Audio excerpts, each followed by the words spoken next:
하나님의 말씀은 마태복음 5장 43절에서 45절입니다. 함께 한 목소리로 합독하도록 하겠습니다. 또 내 이웃을 사랑하고 내 원수를 미워하라 하였다는 것을 너희가 들었으나 나는 너희에게 이르노니 너희 원수를 사랑하며 너희를 박해하는 자를 위하여 기도하라. 이같이 한즉 하늘에 계신 너희 아버지의 아들이 되리니 이는 하나님이 그 해를 악인과 선인에게 비추시며 비를 의로운 자와 불의한 자에게 내려주심이라. 아멘. 여러분 안녕하세요. 반갑습니다. 드디어 마지막 네 번째 것인 사랑의 계명에 도착했습니다. 앞에 세 계명이 뭐였었죠?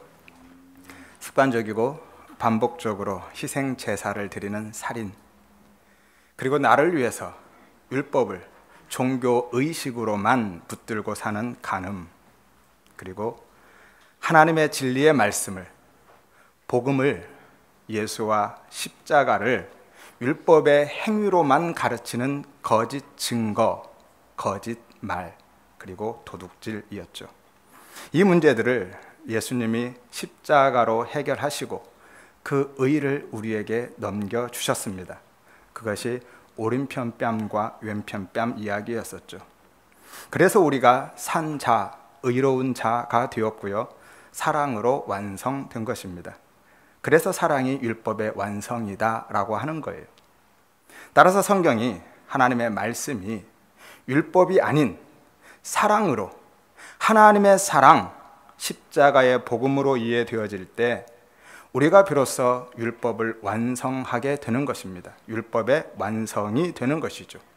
율법에 대해서 혹은 율법으로부터 완전케 되는 것입니다. 그러면 홀이라도 한 푼도 남김없이 다 갚은 것이 되는 거예요. 그리고 그렇게 한 푼도 남김없이 다 갚게 되면, 율법의 모든 요구를 예수 안에서 다 이루면, 무엇을 행함으로 이루는 것이 아니라 하나님의 말씀을 복음으로, 진리로, 예수와 십자가로 깨달아서 율법을 사랑과 복음, 은혜로 보면, 그래서 마음에 새기고 간직하게 되면 옥에서, 율법의 감옥에서 혹은 율법주의의 지옥에서 벗어나게 된다라고 말씀드렸죠. 이것이 진리 안에서의 자유였습니다. 진리로 자유케 되는 것이었죠. 그래서 옥에서 벗어날 뿐만이 아니라 참 생명이 있는 자, 진리를 아는 자가 되고, 우리도 예수님처럼 그 생명을, 진리를 주는 자로 살아가게 되는 거예요.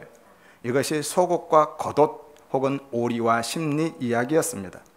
오늘 처음 들으시는 분은 전혀 이해가 안 되실 텐데요, 지난 말씀들을 다시 한번 들어보시기를 바랍니다. 그리고 오늘 본문은 이웃사랑에 대해서 말씀하고 계십니다. 43절에서 44절. 또 내 이웃을 사랑하고 내 원수를 미워하라 하였다는 것을 너희가 들었으나 나는 너희에게 이르노니 너희 원수를 사랑하며 너희를 박해하는 자를 위하여 기도하라 라고 말씀하죠. 무슨 말씀일까요? 본문을 있는 그대로 보면 이웃은 물론이거니와 원수까지도 사랑하라 라고 말씀하는 것이죠. 그러면 우리가 생각하고 있는 사랑은 무엇일까요?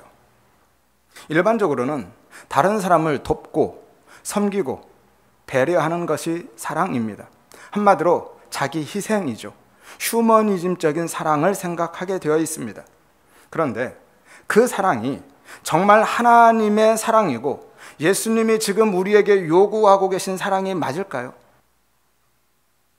그런 사랑이, 자기 희생적이고 휴머니즘적인 사랑이 정말 성경이 말씀하고 있는 이웃 사랑이라면 문제가 심각해집니다. 왜냐하면 성경은요, 그 이웃 사랑이 곧 하나님 사랑이다 라고 하기 때문이에요. 하나님의 사랑이 아니라 하나님을 사랑하는 것이죠. 이웃을 사랑하는 것이 하나님을 사랑하는 것이다 라고 말씀하시기 때문에 문제가 된다라는 거예요. 마태복음 22장 36절에서 40절입니다. 한 율법사가 예수님께 물어보죠. 예수님, 율법 중에서 어느 계명이 큽니까? 예수님이 말씀하십니다. 내 마음과 목숨과 뜻을 다하여 주 너의 하나님을 사랑하라. 이것이 크고 첫째 드는 계명이고 둘째도 그와 같더니 내 이웃을 내 자신같이 사랑하라. 이 두 계명이 온 율법과 선지자의 강령이다 라고 말씀하십니다. 온 율법과 선지자, 모세오경과 선지서를 이야기하죠. 구약 성경 전체입니다. 예수님 당시에는 구약 성경밖에 없었기 때문에 성경 전체라 해도 무방합니다. 모든 성경이 그 두 율법에 매달려 있다. 이 강령이라는 게 걸다, 매달다라는 것이고요. 수동태입니다. 그러니까 성경 전체가 모든 하나님의 말씀이 이 두 계명에 매달려 있다라는 거예요. 다시 이야기해서 그 두 계명을 딱 끌어서 올리면 거기에 모든 성경이 다 딸려서 올라온다라는 거예요. 그리고 여기에서 둘째도 그와 같다라고 말씀하는 것은요, 하나님 사랑이 첫 번째고 그 다음이 이웃 사랑이다라는 게 아닙니다. 둘이 그냥 똑같다라는 거예요. 제규대명사를 쓰고 있습니다. 그 자신이다라는 거예요. 그러니까 하나님 사랑이 이웃 사랑이다, 이웃 사랑이 하나님 사랑이다라는 거예요. 병행구절은 누가복음 10장 27절에 보면 조금 더 분명하게 알 수 있습니다. 마음을 다하며 목숨을 다하며 힘을 다하며 뜻을 다하며 주 너의 하나님을 사랑하고 또한 내 이웃을 내 자신같이 사랑하라 라고 하는데요, 한글 성경에는 이 사랑이라는 게 2번 쓰여 있죠. 하지만 오늘을 보면 딱 한 번만 쓰고 있습니다. 직역하면 이렇습니다. 너는 사랑하라 주 너의 하나님을 그리고 내 이웃을. 하나님과 이웃이 하나의 사랑으로 묶여 있는 거예요. 다른 사랑을 이야기하지 않습니다. 하나님을 사랑하는 것과 이웃을 사랑하는 게 같은 사랑이다라는 거죠. 따라서 이웃 사랑이 문자적인 의미의 사랑이라면, 이웃 사랑이 정말로 불쌍한 이웃을 돕고 섬기는 그런 휴머니즘적인 사랑이라면, 수천억씩 들여서 건물을 짓고 엄청난 돈을 쌓아두고 축적하고 있는 교회와 목사들은 하나님 사랑 안 하는 거죠. 이웃사랑이 그런 사랑을 하면 예수님을 만난 삭개오처럼 최소한 절반은 가난한 자들에게 나누어 줘야 하는 것 아닌가요? 그런데 오늘날 대부분의 교회들은 정확히 반대로 가고 있잖아요. 그리고요, 코로나 때 현장 예배를 드린 교회와 목사들도 마찬가지죠. 하나님 사랑 않는 겁니다. 세상 사람들의 논리대로, 지난번에 보셨던 안서동에 있는 한 교회의 목사의 주장대로 그것이 이웃을 사랑하는 것이라면 이웃을 생각하고 배려해서 현장 예배를 폐하고 교회 문을 닫았어야 맞는 것 아닌가요? 따라서 한 번만 더 생각해 보면 말이 안 된다라는 것을 금방 알 수 있어요. 말이 안 될 뿐만이 아니라요, 성경에서 말씀하는 이웃 사랑이 우리가 일반적으로 생각하고 추구하고 있는 그런 사랑, 자기 희생적인 삶이면 안 되는 겁니다. 왜죠? 그러면 그게 진짜 이웃 사랑이라면 더 근본적인 문제가 생겨요. 그것은 예수를 믿지 않는 사람들도 하나님을 사랑하는 게 되기 때문이죠. 그런 휴머니즘적인 혹은 자기 희생적인 사랑은 예수를 믿지 않는 사람들도 얼마든지 하잖아요. 아니, 그들이 어쩌면 더 잘하기도 하고요, 더 많이 할 수도 있습니다. 그렇다고 그들이 하나님을 사랑하는 사람들인가요? 말이 안 되죠. 그러면 굳이 우리가 예수 믿을 필요가 없습니다. 로마서 13장 10절에 사랑은 율법의 완성이라고 하십니다. 그럼 사람이 율법을 완성하면 어떻게 되죠? 구원받죠. 율법을 다 지켜내고 완성하면 구원받게 됩니다. 그런데 사랑이 율법의 완성이라고 해요. 따라서 성경에서 말씀하는 사랑이 우리가 알고 있는 그런 인본주의적이고 휴머니즘적인 그런 사랑이라면 예수 안 믿어도 구원받고 천국 간다는 이야기가 돼버리는 거예요. 말이 안 되잖아요. 율법은 누가 완성하죠? 예수님이 완성하셔요. 무엇으로요? 십자가로. 예수님이 십자가로 율법을 완성해내 주시고 그 의를 우리에게 넘겨주셔서 우리가 율법을 완성한 자가 되는 것, 이것이 사랑입니다. 하나님의 사랑이죠.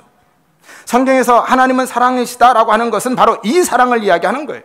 독생자를 내어주신 사랑, 십자가의 그 사랑을 이야기합니다. 우리의 일상을 풍요롭게 해주는 인본주의적인 사랑이 아니라 우리를 죄에서 구원해 주시고 생명을 주시는 구속의 사랑, 구속의 사랑이에요. 그러면 예수님이 우리에게 요구하신 사랑은 무엇이죠? 하나님의 그 사랑, 그 십자가, 그 진리를 전해주는 것이 사랑인 거예요. 내가 깨닫고 마음에 간직한 그 십자가의 복음, 그 생명을 전해주는 것, 그것이 사랑입니다. 그래서 그도 나처럼 그 율법의 감옥 혹은 율법주의의 지옥에서 벗어나게 하는 것이 진짜 그를 사랑하는 거예요. 그러니까 저도 여러분 사랑하는 게 맞죠? 예수만, 십자가만, 진리만 전해주고 있잖아요. 그리고 그렇게 내 안에 있는 진리를, 예수와 십자가를 이웃에게 전해주는 것이 우리가 하나님을 사랑하는 것이라는 거죠. 왜냐하면 유한의 피조물인 인간은요, 무한의 창조주이신 하나님을 볼 수 없습니다. 인식할 수도 없어요. 감지조차 할 수가 없습니다. 그래서 성경은요, 하나님을 설명하거나 우리를 이해시키려고 설득하려 하지 않습니다. 그런 노력을 하지 않아요. 우리의 동의를 구하지도 않습니다. 그러면 성경은 어떻게 하죠? 그 하나님을 그냥 선언하시거나 선포해 버리십니다. 태초에 하나님이 천지를 창조하시니라. 주 예수를 믿으라. 그러면 구원을 얻을 것이다. 아무튼 그렇게 보이지 않는 하나님을요, 인식조차 안 되는 분을 인간이 무슨 수로 사랑합니까? 한번 생각해 보세요. 여러분, 하나님 사랑하십니까? 대답이 시원찮아요. 그 하나님을 어떻게 사랑하십니까? 하나님 한 번이라도 보신 적이 있으셔요? 만난 적이 있으십니까? 그럼 어떻게 사랑하신다라는 거예요. 그래서 우리는 하나님을 직접 대면하여서 사랑할 수 없기 때문에 어쩔 수 없이 그렇게 다른 무엇을 통해서, 다른 매개체를 통해서 우리의 사랑을 표현하는 거죠. 그것이 예배가 될 수도 있고 헌금이나 봉사가 될 수도 있겠죠. 다 우리의 사랑과 믿음의 표현입니다. 물론 어떤 사람은 나를 사랑해서, 한마디로 복받기 위해서 그렇게 하는 사람들도 있겠지만, 우리의 진짜 믿음과 사랑의 표현으로 그렇게 하나님 앞에 드려지는 것이죠. 그것이 우리의 사랑을 나타내는 것이기 때문에, 따라서 내 안에 있는 하나님의 사랑, 그 예수의 생명, 진리의 말씀, 복음을 이웃에게 전해주는 것이 하나님을 사랑하는 것이 되는 거예요. 왜냐하면 그에게 그 하나님을, 그 하나님의 사랑을 드러내고 나타내주는 것이니까. 이것이 하나님의 영광입니다. 이 부분은 조금 이따 뒤에서 다시 말씀을 나누겠습니다. 그래서 진짜 하나님을 사랑하는 사람은요, 예배자로 살아갈 뿐만이 아니라 그렇게 자연스럽게 복음을 전하면서 살아가게 되는 것이죠. 진짜 신앙생활은요, 무엇을 해야 하기 때문에 하는 것이 아니라 그냥 하게 되는 것이고 자연스럽게 살게 되는 거예요. 그래서 요한일서 4장 20절에 누구든지 하나님을 사랑한다고 하고 형제를 미워하면, 이거 박해라는 단어예요. 박해하면 이는 거짓말하는 자다. 보이는 형제를 사랑하지 않는 자가 보이지 않는 하나님을 사랑할 수 없다라고 말씀하죠. 그러니까 형제를 사랑하지 않으면, 형제를 돕고 섬기지 않으면이 아니라 그에게 그 진리를 전해주지 않으면 하나님 사랑하지 않는 것이다 라는 거예요. 그럼 미워하는 건 뭐죠? 뭐가 미워하는 겁니다. 무엇이 박해하는 거죠? 진리를 전해주는 것이 사랑이니까 진리가 아닌 다른 것 전해주면 미워하는 거예요. 율법을 전해주면, 도덕적인 삶을, 교훈을 전해주면, 성경을 삶의 처세로 가르치면, 복받는 비결로 이야기하면 그것이 그 사람을 미워하고 박해하는 것이라는 거예요. 같은 의미입니다. 그래서 21절에 우리가 이 계명을 주께 받았나니 하나님을 사랑하는 자는 또한 그 형제를 사랑할지니라 라고 하시는 거예요. 이 사랑할지니라, 현재 능동태입니다. 사랑해라, 사랑해야 된다라는 게 아니라 사랑한다, 사랑하는 존재가 된다라는 거예요. 따라서 하나님 사랑은 이웃 사랑으로 나타나는 것이고요, 이웃에게 그 진리를 전해주는 것이 곧 하나님을 사랑하는 것입니다. 그러면 누가 우리의 이웃일까요? 43절에서 44절 다시 보겠습니다. 내 이웃을 사랑하고 내 원수를 미워하라 하였다는 것을 너희가 들었으나 나는 너에게 이르노니 너희 원수를 사랑하며 너희를 박해하는 자를 위하여 기도하라 라고 말씀하죠. 본문을 얼핏 보면 우리가 사랑해야 할 이웃과 미워해서는 안 되는 원수가 따로 있는 것처럼 보입니다. 그래서 우리는 이런 말씀을 들으면 오늘 내가 사랑해야 할, 돕고 섬겨야 할 이웃이 누구인지부터 생각하고 찾아보게 되고요, 내가 미워하지 않아야 할, 정말 마음에서 용서하고 그를 위해 기도해 주어야 될 원수가 누구인지를 고민하게 되는 거예요. 설교를 듣든 성경을 읽든 큐티를 하든 다 그렇게 생각합니다. 그런데 성경을 보면 율법사가 딱 그렇게 했어요. 누가복음 10장 25절에서 29절에 한 율법사가 예수님께 묻습니다. 선생님, 무엇을 해야 영생을 얻을 수 있습니까? 예수님이 뭐라 하시죠? 야, 율법에 뭐라고 기록되어 있냐? 라고 반문하셔요. 율법사가 대답합니다. 마음과 목숨과 힘을 다하여 하나님을 사랑하고 이웃을 자신같이 사랑하라 하였습니다. 예수님이 그럼 그렇게 해 라고 말씀하십니다. 그렇게 사랑해. 그러면 네가 살아. 네가 원하는 그 영생 얻을 수 있어. 구원 받을 수 있어 라고 하는 거예요. 왜죠? 그게 율법의 완성이니까, 사랑이. 그런데 너 진짜 그렇게 사랑할 수 있니? 라고 물으시는 거예요. 율법이 이야기하는 그 사랑, 진짜 그 사랑을 내가 할 수 있어? 라고 물으시는 겁니다. 그러자 율법사가 뭐라고 하죠? 내 이웃이 누구죠? 라고 묻습니다. 이웃이 누구인지 알려만 주시면 나도 가서 그렇게 그를 사랑하겠다라는 거예요.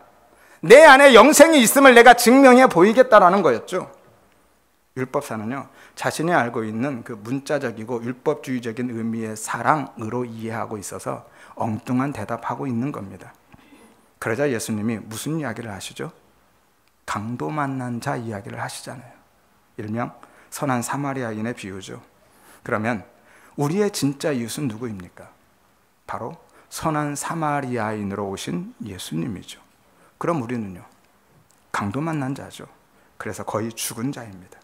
따라서 우리가 사는 길은요, 율법사가 궁금해했던 그 영생, 구원 얻는 길은 우리가 무엇을 해서, 누군가를 사랑해서 얻는 것이 아니라 그냥 그분의 사랑을 받아서 우리는 구원을 받고 영생을 얻는 겁니다.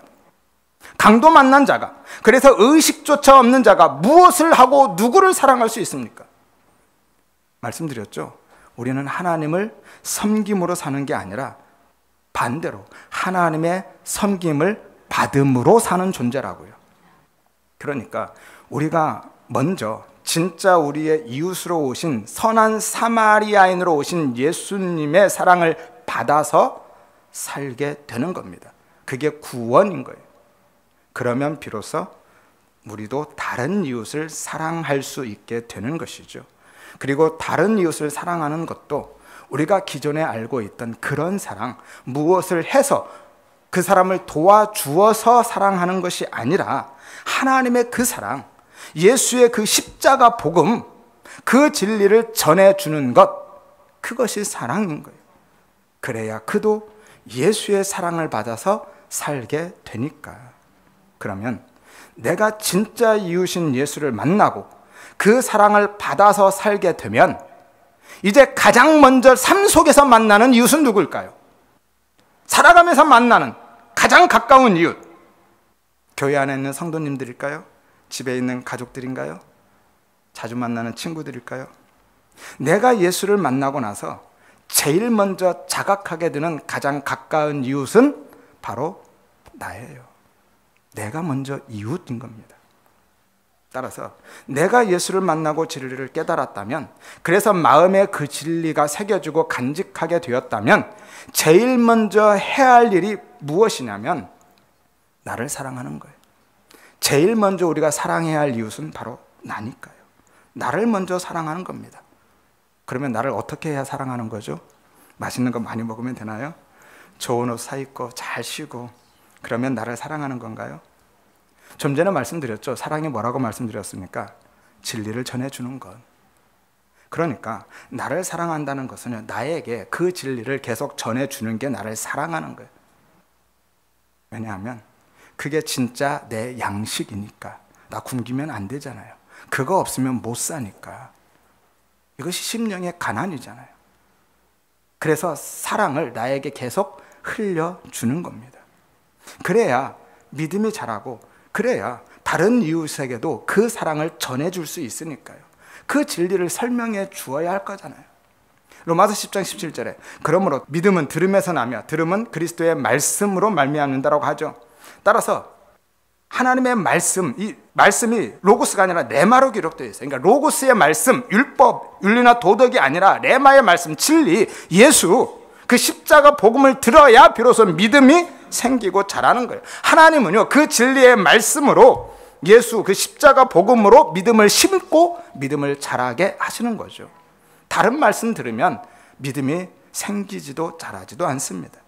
마태복음 15장 9절에 하나님의 말씀을 사람의 계명으로 교훈을 삼아, 무엇을 삼아요? 교훈 삼아 가르치니 나를 헛되이 경배한다라고 말씀하죠. 이 헛되이 경배하다, 예수를 헛되게 괜히 믿는다라는 그 믿음, 진짜 믿음 아니다라는 거죠. 그러니까 우리는 성경에서 예수와 십자가, 진리를 찾아야죠. 윤리와 도덕적인 교훈을 찾으면 안 되는 겁니다.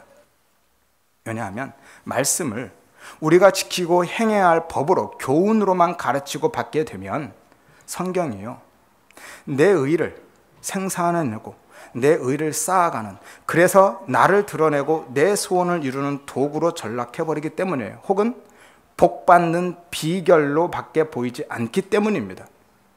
그러면 거기에는 예수가 없잖아요. 나만 있는 겁니다. 예수가 없는데 거기에 무슨 믿음과 구원이 있겠습니까? 나만 믿는데. 성경은요, 그런 것을 믿음이라고 하지 않습니다.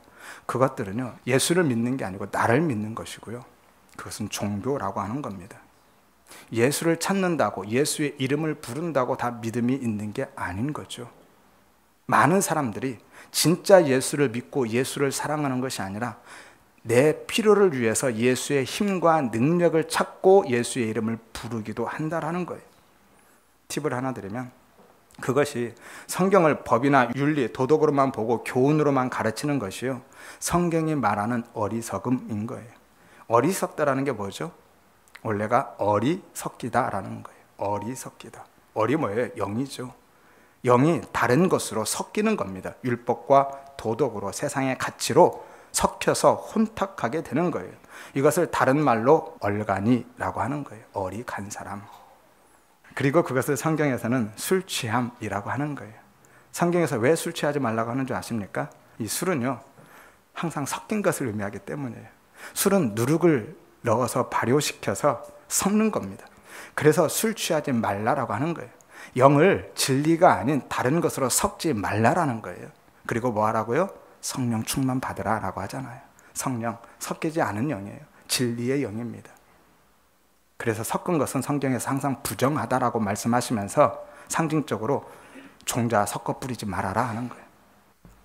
그리고 옷도 섞어서 짜지 말라라고도 하죠. 짐승도 섞어서 교배시키지 말라라고 합니다. 왜요? 섞인 건 부정한 거니까. 섞이면 안 되는 거예요. 잠시 곁길로 갔는데요, 아무튼 예수를 믿어서 진리를 깨닫고 처음 만나는 이웃, 가장 가까운 이웃은 바로 나 자신인 거죠. 따라서 우리는 나를 먼저 사랑해야 하는 겁니다. 나에게 그 진리를 계속 들려줘야만 하는 것이죠. 주일 예배 때 한 번 듣는 것으로 끝나지 마시고 주중에도 틈틈이 반복해서 들으시기를 바랍니다. 그게 진짜 나를 사랑하는 방법이에요. 저도요, 제 설교를 거의 매일 듣습니다. 틈만 나면 들고 다니면서 들어요. 저도 양의 꼴을 먹어야 살잖아요. 한 번 듣고 다 알아듣고 다 기억하는 것 아니죠. 금방 잊어버립니다. 하지만 반복해서 들으면 기억이 오래 가기도 하지만 들을 때마다 새로운 것을 발견하게 되거든요. 진리는요, 구하는 자에게 계속 자신을 열어서 보여줍니다. 하지만 구하지 않는 자에게는 자신을 닫아버려요. 왜죠? 그게 하나님의 약속이니까요. 구하면, 찾으면, 두드리면 하나님이 다 주신다고 하시죠. 좋은 것 주신다고 하시잖아요. 무엇을요? 성령을. 혹시 그거 아세요? 망각곡선이라고. 무엇인가 들으면 1시간 지나면 얼마나 기억할까요? 50%. 50%는 잊어버립니다. 하루가 지나면은요, 70%를 망각한다고 하죠. 혹시 지난주 설교 제목 기억하시는 분? 없으시죠? 너무 민망해하지 마시고 생각 안 나는 게 당연합니다. 교육학에 그런 것도 있죠. 가르치는 자가 100을 가르치면 가르침을 받는 자에게는 5개만 쌓입니다. 그러면 나머지 95개는 어디로 갈까요? 가르치는 자에게 쌓이는 거예요. 그래서 구제를 좋아하는 자가 더 풍족하여진다라고도 하신 겁니다. 왜냐하면 진리를 전해준 게 진짜 사랑이고 구제이고 섬김이니까. 그래서 가르치고 전해주면 그게 다 나에게 쌓이는 거예요. 그래서 가르침을 받는 자는 5%밖에 안 남기 때문에 계속 반복해서 들어야 하는 거거든요. 아무튼 그래서 지속적이고 반복적으로 듣는 게 중요하다라는 거예요. 그렇게 자신에게 진리를 계속 들려주는 것을 묵상이라고 하는 겁니다. 묵상, 되새김질이라는 의미죠. 그게 나의 찬송이고 기도이기도 하고요. 시편이 다 그렇게 되어 있습니다. 그런데 오늘날 성도들은요, 너무 바빠요. 개인의 삶에 있어서도 바쁘지만 문제는 교회에서도 너무 바빠요. 봉사도 행사도 너무 많죠. 성도는 양인데요, 좋게 말하면 소처럼 부지런히 살게 하는 거고요, 나쁘게 말하면 소처럼 부려먹는 거예요. 오늘날 교회는 성도들에게 생각할 시간을 주지 않습니다. 그래서 어디론가 열심히 달려가게 만들어요. 어떤 사람이 그러더라고요. 생각할 시간을 주면 잡념만 생긴다고. 그래서 안 된다고. 여러분, 우리 모든 성도님들은요, 일단 다른 것 다 멈추시기를 바랍니다. 그리고 그것부터 하시기를 바랍니다. 나 자신에게 계속 진리를 들려주는 것. 그래야 살아요. 양이 양의 꼴을 먹지 않으면 어떻게 삽니까? 먼저 자신에게 그 진리를 계속 들려주시기를 바랍니다. 그래야 그 진리가 내 안에 가득 차서 다른 사람에게까지 흘려보낼 수 있는 거거든요. 그것이 이웃사랑이고 전도인 거예요. 7장에 보면 찾고 구하고 두드리라고 하신 게 바로 그겁니다. 그 진리를 구하라고 하신 거예요. 그러면 반드시 주시겠다고. 왜? 약속하신 거니까요. 그래서 하나님이 빚지고 있는 거니까요. 그 빚 갚으라고 요구하라는 거예요. 빚 갚으세요. 이게 아이테오라는 단어라고 그랬죠. 그렇게 요구하는 겁니다. 그러면 하나님이 들어주십니다. 그런데 안타까운 것은요, 교회도 성도도 대부분 그 진리를 구하기보다는 진리와 생명과 아무 상관없는 것만 구하고 산다라는 거예요. 오히려 진리로부터 나를 더 멀어지게 하고 내 생명을 오히려 해하고 있는 것들을 구한다라는 게 문제인 거예요. 이것을 어리석음이라고 말씀드렸죠. 이것이 술 취함입니다. 그러니 하나님이 주시겠습니까? 사람도요, 자식에게 해가 되는 것은 주지 않습니다. 하물며 하나님이 주시겠습니까? 아무튼 우리 모든 성도님들은 그 진리를 맛보고 깨달아서 날마다 진리를 구하며 사시기를 바랍니다. 그렇게 가장 가까운 이웃인 자신을 먼저 사랑하고 내 안에 진리로 가득 채우시기를 바랍니다. 하여서 그 진리를 다른 이웃에게도 흘려주고 전해주는 진짜 사랑하는 삶을 살아가시기를 바랍니다. 성도의 교제나 사랑도 본질적으로는 그 예수를, 진리를 나누는 거예요. 예수 안에서 예수를 드러내고 진리를 이야기하는 것이에요. 예수가 빠진, 예수가 드러나지 않는 모든 모임들은요, 그냥 친교 모임은 될 수 있지만 진짜 사랑의 교제는 아닌 거예요. 우리 모든 성도님들은 진리 안에서 참 사랑의 교제를 나누며 사시기를 바랍니다. 그러면 원수는 누구이고 박해하는 자는 어떤 사람일까요? 혹시 여러분 누구와 원수진 일 있으신가요? 원수진 일 거의 없으시죠? 그러면 우리가 사랑해야 할 원수가 없는 거네요. 원수가 누구죠? 왼수 같은 남편? 자식? 그러면 박해하는 사람은요, 예수 믿지 않는 시어머니인가요? 44절에 원수를 사랑하며 너희를 박해하는 자를 위하여 기도하라 라고 했는데요, 원수가 누구인지 알아야 사랑을 하고 나를 박해하는 자가 누군지 알아야 그를 위해 기도를 하겠죠. 여기서 원수, 박해하는 자는 같은 의미입니다. 아까 앞에서 미움, 박해가 뭐라고 했죠? 진리가 아닌 다른 것, 율법이나 도덕적인 교훈을 주는 게 그를 미워하는 거고 박해하는 거라고 그랬죠. 그것이 42절에서 말씀하고 있는 구하는 자에게 거절하는 것이었어요. 진리를 분리하고 반대로 뒤틀어서 주는 것. 무엇으로요? 율법으로, 교훈으로 주는 것. 그게 구하는 자에게 거절하는 거였어요.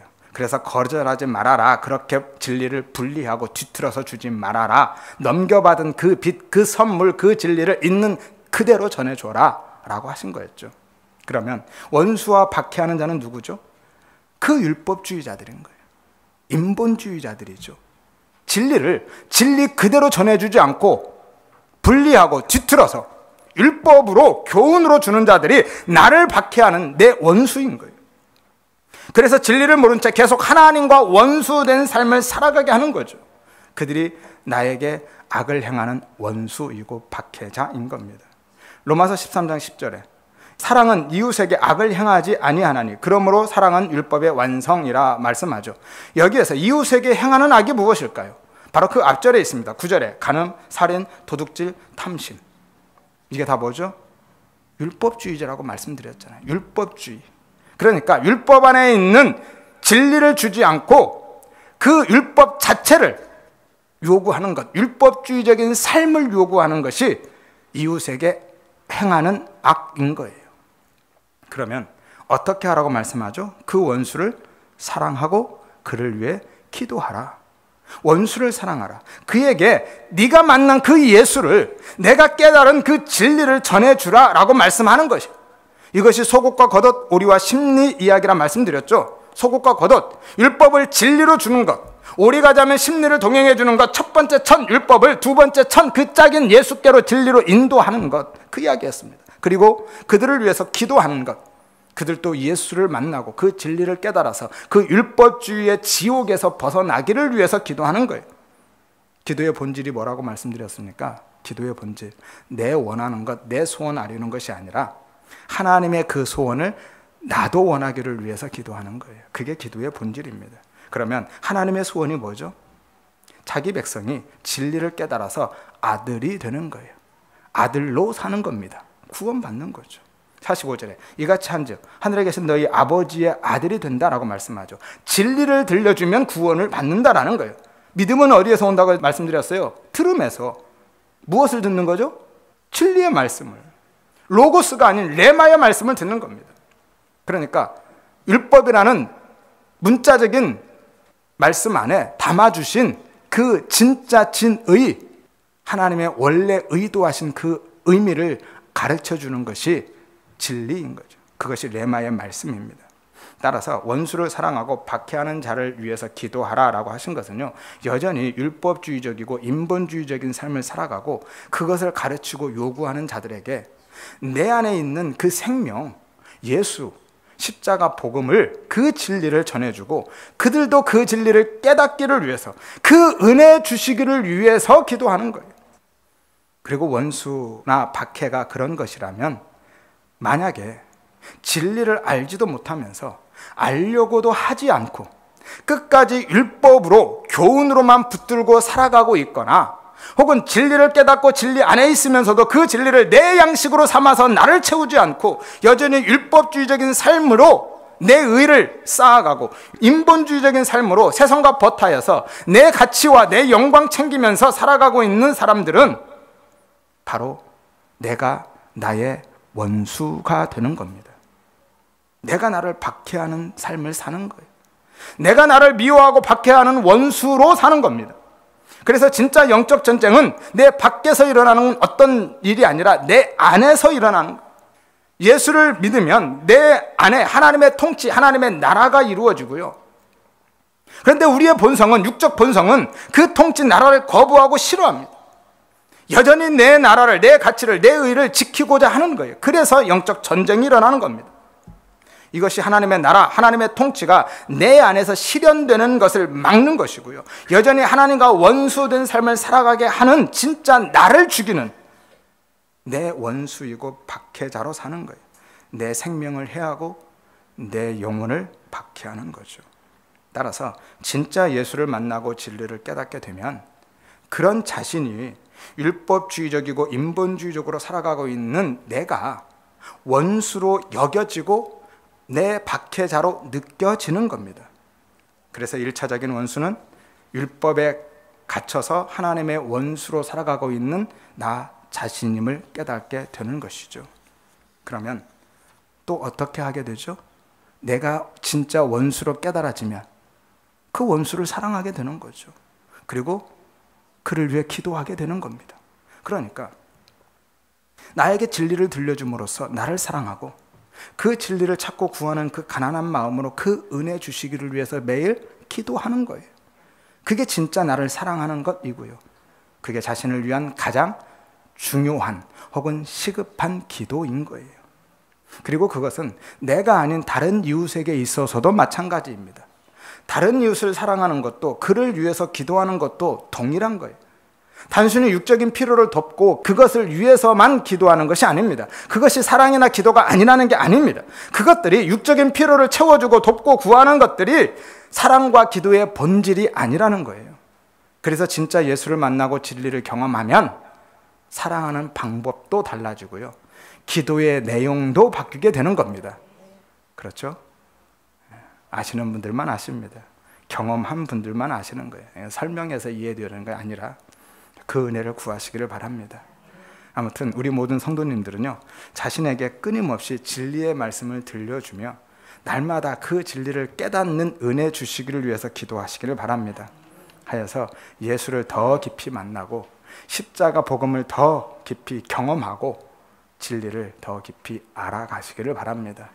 나아가서 여전히 율법을 붙들고 인본주의적인 삶을 살아가고 요구하는 원수된 그 사람들에게도 내 안에 있는 그 진리, 생명을 전해주고 흘려줌으로 사랑하고 그들도 그 진리를 깨닫기를 위해서 기도하시기를 바랍니다.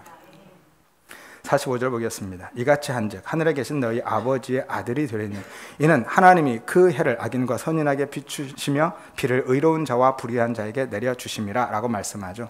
이같이 한즉 그러면이라는 거죠. 그러면 그렇게 하면, 그렇게 사랑하고 기도하면, 진리를 전해주고 그를 위해 기도하면, 그 은혜를 구하면 어떻게 된다고요? 아들이 된다.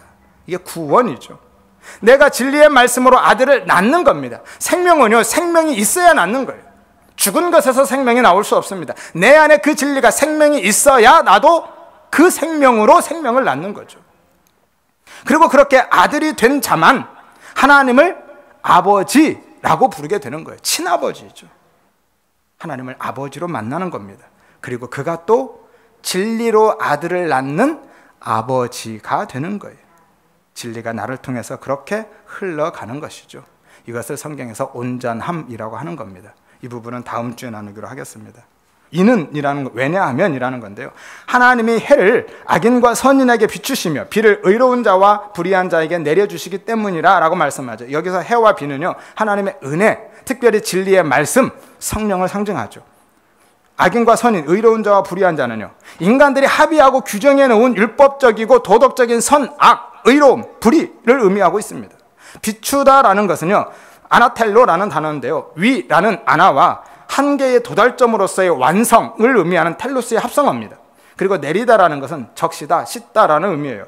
따라서 원문의 의미를 반영해서 다시 번역하면요, 왜냐하면 내 원수를 사랑하고 핍박하는 자를 위해서 왜 기도해야 하냐면, 하나님은 누구에게든지 너희가 생각하고 있는 선한 자나 의로운 자뿐만이 아니라 너희가 합의하고 규정해 놓은 그 악한 자들, 불의한 자들에게도, 세리와 창녀들에게도 하나님은 당신의 은혜를 베푸셔서 진리의 말씀을 주시고 성령을 보내셔서 반드시 위의 것으로 완성해 낼 것이기 때문이다. 반드시 구원해 내신다라는 거죠.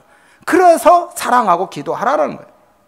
함부로 판단하지 말고 그를 사랑하고 그를 위해 기도하라라는 거죠.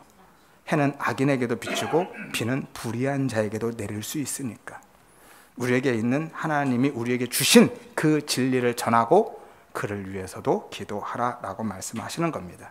그러면 그도 하나님의 아들이 되게 하시겠다라는 거예요. 하나님이 그 진리로 그를 구원해 내시겠다라는 것이죠. 나를 통해서. 따라서 우리가 합의하고 규정해 놓고 구분해 놓은 그런 선과 악, 의로움과 불의는요, 구원에 있어서, 잘 들으세요, 구원에 있어서 아무 의미도 가치도 없습니다. 우리가 규정해 놓은 그런 선악, 의로움과 불의는요, 우리가 이 세상을 살아가는 데 필요한 것이지 구원에 있어서는 어떤 의미도 가치도 없습니다. 구원은요, 우리의 어떤 행위가 근거가 되어서 보상으로 주어지는 게 아니기 때문이죠. 구원은 오직 하나님의 은혜로 내려주시는 선물인 것입니다. 이것이 하나님의 사랑이고 긍휼입니다. 하나님이 언제 우리를 사랑하시고 언제 그 긍휼을 베푸셨다 말씀드렸어요. 우리가 죄에서 벗어났을 때가 아니라 우리가 여전히 죄 가운데 있을 때, 고멜처럼 그 죄의 자리에 있을 때 그 죄악을 뭐 하시고? 발로 밟으시고 그리고 그 위에 부어주시는 게 하나님의 긍휼인 겁니다. 이것이 기독교 신앙이죠. 구원은요, 그렇게 우리가 하나님을 섬겨서 받는 것이 아니라 하나님이 우리를 섬겨주심으로 받는 거예요. 이것이 은혜이죠. 하나님의 나라의 원리는 바로 이겁니다. 섬김의 통치예요. 진짜 왕은 섬김을 받는 왕이 아니라 섬기는 왕이거든요. 세상의 모든 왕들은요, 백성들의 섬김으로 존재합니다. 왕의 모든 힘은요, 백성으로부터 나오잖아요. 백성의 섬김이 없으면 세상의 왕은 아무것도 아니에요. 어떤 힘도 없습니다. 세상의 모든 종교도 다 마찬가지예요. 모든 신들, 모든 우상들은요, 다 섬김을 받는 존재로 있어요. 그래서 항상 그들에게 무엇을 바치고 달래줘야 하는 것이죠. 하지만 하나님은요, 당신밖에 어떤 환경이나 조건과는 상관없습니다. 당신이 당신 안에 있는 것으로 당신의 모든 백성들을 그렇게 섬기면서 다스리시는 것. 이것이 하나님의 나라의 원리인 거죠. 섬김의 통치. 이것이 진짜 힘, 진짜 능력인 것이고요. 그래서 하나님이 전능하신 겁니다. 세상의 왕들과 전혀 다른 것이죠. 따라서 성도는 전적으로 하나님의 섬김에 그 은혜로 사는 것임을 믿으시기를 바랍니다. 구원뿐만이 아니라 삶도 마찬가지예요. 우리가 하나님을 섬기면서 사는 것이 아니라 하나님의 섬김, 그 은혜를 받아서 사는 거예요. 그래서 그 은혜를 깨닫고 그 은혜의 섬김이 없으면 나는 존재도 아니라는 것을, 나는 그냥 먼지이고 티끌이고 없음에 불과한 존재라는 것을 뼛속 깊이 자각하고 나면 감사와 찬송이 나오는 겁니다. 그것이 하나님의 영광인 거고요. 우리가 무엇을 해서 하나님께 영광을 돌리는 게 아닙니다. 오히려 무엇을 해서 영광을 돌리는 분은 하나님이에요. 조금 어려운 이야기일 수 있는데요, 중요한 개념이니까 이것만 한번 그냥 들어보시기를 바랍니다. 여러분, 영광이 뭐죠? 영광. 창조주 하나님이요, 피조물의 세계에서 하나님으로 드러나는 것이 하나님의 영광입니다. 쉽게 이야기해서 그냥 하나님이 하나님으로 드러나는 것, 그것이 하나님의 영광이죠. 따라서 사람은 무엇을 해서 하나님께 영광을 돌릴 수 있는 존재가 아닙니다. 우리는 창조주 하나님 앞에서 그냥 티끌이고 먼지잖아요. 창조주 하나님을 위해서 우리가 무엇을 할 수 있겠습니까? 설령 무엇을 할 수 있다 할지라도요, 하나님은 사람에게서 그 영광을 취하지 않으십니다. 받지 않으셔요. 요한복음 5장 41절에 나는 사람에게 영광을 취하지 않는다라고 분명히 말씀하죠. 사람에게서라는 것은 사람의 어떤 행위를 통해서라는 거예요. 너희가 무엇을 하든지 그것을 내 영광으로 나는 취하지 않는다라는 거예요. 하나님은 거기에 관심도 없습니다. 그런 거 받지도 않으셔요. 영광은요, 하나님이 무엇을 해서 오히려 우리에게 돌려주시는 겁니다. 하나님이 진리를, 생명을 우리에게 흘려주셔서 그것을 해서 먼저 우리에게 영광을 주시는 거예요. 요한복음 8장 54절에 예수께서 대답하시되 내게 영광을 돌리시는 이는 내 아버지시다 라고 하시죠. 예수님이 하나님께 영광을 돌리는 게 아니었습니다. 하나님이 예수님께 먼저 영광을 돌리시는 거죠. 그래서 영광은요, 우리가 하나님께 돌려드리는 게 아니라 하나님이 우리에게 돌리시는 거예요. 그리고 우리가 그 진리, 생명을 받아서 진리, 생명을 가진 자, 간직한 자, 아는 자가 되면 태양의 빛을 받은 달처럼 우리 안에 있는 그 진리, 생명이 우리 안에서부터 드러나고 나타나게 되는 것이고 흘러가게 되는 겁니다. 우리가 드러내고 나타내는 것이 아니라 내 안에 있는 그 진리와 생명이 그냥 드러나는 거예요. 이것을 하나님께 영광을 돌린다라고 하는 겁니다. 하나님이 그렇게 인정해 주시는 것이죠. 마치 회개처럼. 회개가 뭐였어요? 주인이, 아버지가 다 찾아왔죠. 잃어버린 양도, 잃어버린 동전도, 잃어버린 아들도 주인이 찾아오고 아버지가 찾아온 거예요. 그런데 성경은 그것을 그가 돌아왔다, 회개했다라고 인정해 주고 있잖아요. 바로 그런 겁니다. 그런데 그 은혜를 모르니까 자꾸 율법 지킴의 행위나 종교적인 어떤 행위로 하나님을 섬기겠다라고 하는 겁니다. 우리가 내어놓는 어떤 것은요, 하나님을 섬기는 행위로 내어놓는 것이 아닙니다. 하나님이 내게 주신 그 영광, 그 은혜, 그 진리, 생명에 대한 깊은 자각과 깨달음이 있으면 내 안에서 기쁨으로, 감사함으로, 찬송으로 터져 나오는 것이죠. 내가 무엇을 해서 하나님을 섬기겠다라고 내어놓는 것들이 아니라는 거예요. 왜냐하면 그렇게 하나님을 섬기겠다라고 종교적인 행위로 내어놓는다라는 것은요, 내 안에 진리가 없다라는 거예요. 그러니까 뭐라도 내가 해야 마음이 편한 거거든요. 이것은 믿음이 아니라 그냥 종교심이라고 말씀드렸죠. 그리고 그것으로 자기의 가치와 영광을 챙겨가고 있고요, 복 받겠다고 하는 겁니다. 이것이 율법주의고 인본주의고 그냥 종교인 겁니다. 여러분 한번 생각해 보세요. 우리의 구원의 목적이 뭐죠? 성경에서 우리의 구원의 목적을 뭐라고 합니까? 하나님의 영광이라고 하죠. 그러니까 구원받은 모든 사람들은 다 하나님께 영광을 돌리는 자라는 거예요. 하나님은요, 당신의 뜻, 당신의 계획을 실패하지 않으시잖아요. 그러니까 우리를 구원하시는 목적은 당신의 영광이라고 하면 구원받은 모든 사람들은 다 하나님의 영광이 된다라는 이야기거든요. 그런데 만약에 우리가 무엇을 해서 한마디로 1등하고 무대에 서고 성공해서 하나님께 영광을 돌리는 거라면 성공하지 못한 사람들은요, 가난한 사람들은요, 꼴등하는 사람들은요, 무엇을 할 수 없는 사람들은요, 그럼 그들에게는 구원이 없는 겁니까? 그러면 하나님도 우리의 능력을 보고 구원하시는 건가요? 말이 안 되죠. 그러니까 하나님의 영광이 우리가 생각하는 그런 영광 아니라는 겁니다. 그것은 세상의 영광이고 썩어질 영광인 거예요. 에베소서 1장 4절에서 6절에 창세전에 우리를 택하시고 예정하사 예수 그리스도로 말미암아 자기의 아들이 되게 하셨으니 이는 왜냐하면 그의 은혜의 영광을 찬송하게 하려는 것이라고 말씀하죠. 그래서 뭐뭐 하려는 것이라는 것은 뭐뭐 안으로라는 전치사입니다. 은혜의 영광의 찬송 안으로 들어가게 하는 거라는 거예요. 이것을요 11절에서 12절에 보면 이렇게 다시 설명하죠. 우리가 예정을 입어 그 안에서 기업이 되었으니 이는 우리가 그의 영광의 찬송이 되게 하려 하심이라 라고 말씀합니다. 뭐뭐가 되게 하려 하심이라 예의미 동사입니다. 그냥 있다 존재하다라는 의미예요. 그러니까 구원받은 모든 사람들은 그 자체로 하나님의 영광 안으로 들어가서 그분의 찬송이 된다라는 것이죠. 우리가 무엇을 위해서 하나님께 영광을 돌리며 살아가는 것이 아니라 구원받은 우리는 그 자체로 하나님의 영광을 찬송하는, 하나님의 영광을 드러내고 나타내는 존재가 된다라는 거예요. 왜죠? 그 안에 하나님의 영광인 참 생명, 진리가 있으니까요. 영광은 그렇게 하나님이 먼저 우리에게 돌려주시는 거예요. 그것이 구원이고요. 따라서 진짜 구원의 은혜, 십자가의 그 은혜를 경험한 사람은요, 자신의 무력함과 무능함을 깨닫고 인정하고 그 은혜에 기뻐하고 감사하고 찬송하면서 살아가게 되는 거예요. 이것을 우리가 다시 하나님께 영광을 돌린다라고 하는 겁니다. 그리고 우리가 내어놓는 그런 삶의 행위들, 신앙적인 모습들은 다 그 은혜의 기쁨과 감사와 찬송의 표현으로 드러나는 거죠. 내가 무엇을 해서 하나님께 영광을 돌리고 그것으로 내 가치를 챙기겠다라는 게 아니라는 거예요. 그렇게 하면 그것은 종교 생활을 하고 있는 것이다라는 것이죠.